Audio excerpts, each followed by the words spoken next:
అయ్య బాబోయ్, ఫైనల్గా కూర చేసుకునే మిషన్ కూడా వచ్చిందండోయ్. ఇక మగవాళ్ళు తల పట్టుకోవాల్సిందే, ఆడవాళ్ళు కాలు మీద కాలేసుకొని కూర్చోవాల్సిందే.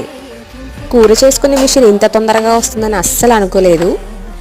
ఈ మిషనే తాలింపు వేసుకుంటుంది, కూరగాయలు వేసుకుంటుంది, బాయిల్ చేస్తుంది, చివరిగా మనకి కూర చేసి ఇస్తుంది అనమాట. ఏ కూర కావాలంటే ఆ కూర, చికెన్ అయినా, ఎగ్ కర్రీ అయినా, చివరికి వెజిటేబుల్ కర్రీ అయినా సరే.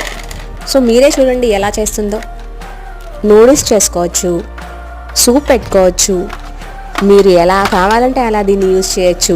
ఇంకేముంది, ఆడవాళ్ళు మహారాణులు అయిపోయినట్లే. ఇక మగవారేమో ఎవర్రా దీన్ని కనిపెట్టింది అని సీరియస్ అవుతున్నారు. కానీ మరికొంతమంది ఏమో ప్రస్తుత రోజుల్లో ఇది చాలా టైంని సేవ్ చేస్తుంది అని బ్యాచిలర్ బాయ్స్ అనుకుంటున్నారు. అబ్బాబ్బా చూడండి, బాయిల్డ్ ఎగ్తో కర్రీ ఎంత చక్కగా చేసి పెడుతుందో. దానికి అదే వేసుకుంటుంది, ఫైనల్గా మనకు కావాల్సిన కర్రీ చేసిస్తుంది.